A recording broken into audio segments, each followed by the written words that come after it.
আমি তো পাহারা আছি, তার মানে কি শয়তানের শয়তানি করতে দিচ্ছেন আপনি, আর আল্লাহ তাআলা নারাজ হচ্ছেন। দুর্গা পূজার জিকির করলে মনে হয় আল্লাহ তাআলা খুশি হন নাকি?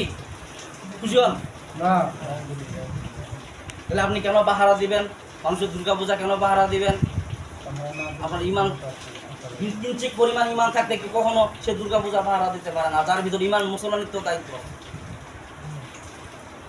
আপনি ভাবতেছেন যে আমি দুর্গা পূজা পাহারা দেওয়া না দেওয়ার কারণে যদি ওখানে কোনো অঘটন ঘটে যায় আমাদের নাম হবে। আরে ভাই, যারা অঘটন ঘটায় আপনার নাম দিবে, আপনি দুর্গা পূজা পাহারা দেওয়ার সত্ত্বেও তারা মনে করে যে অঘটন ঘটায় আপনার নাম হবে। যে মুসলমানরা পাহারা দিয়া ওরা অঘটন করছে, তার দলিল কেমন করে? একটা মূর্তির পায়ে কেমন করে কোরআন শরীফ যায়? এমন ঘটনা ঘটে নাই?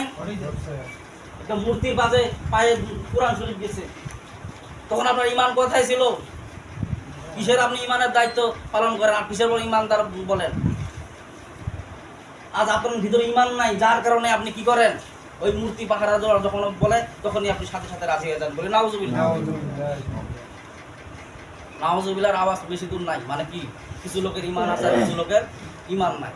আমার মনে হয় কিছু লোক মনে হয় বোবা, কিয়ামতের দিন বোবা করে আল্লাহ আপনার দিন বলেছে। যখন আলেম ওলামা কথা বলতো, কোরআন হাদিস থেকে মূর্তি পূজার কথা বলতো, তখন নাউজুবিল্লাহ আর সুবহানাল্লাহ বাইর হয় না। বাড়ি যে কি চুপ করে আসছিলেন, যার কারণে আপনার বোবা করে কিয়ামতের দিন তোলা হবে। আমি যাহা কিছু বললাম, আল্লাহ পাক আমাদেরকে সবাইকে আমল করার তৌফিক দান করুক, আর মূর্তি পূজা থেকে আমাদেরকে দূরে রাখুক বলেন না সুবহানাল্লাহ। আর আল্লাহ তাআলার বিষয় হলো যে কোরআন হাদিস শিক্ষা করো, তলাবুল ইলমি ফরিদাতুন আলা কুল্লি মুসলিম ওয়া মুসলিমাত।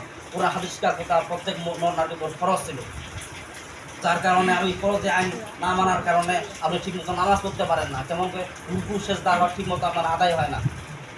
কোরআনে তো হাদিসে তো জানেন না। তো আমরা যাতে সুন্নাত বাকি আছে, আমরা সুন্নাত করি, কাবলা সুন্নাত দেখা। তো আখির দানা আলহামদুলিল্লাহি রাব্বিল আলামিন।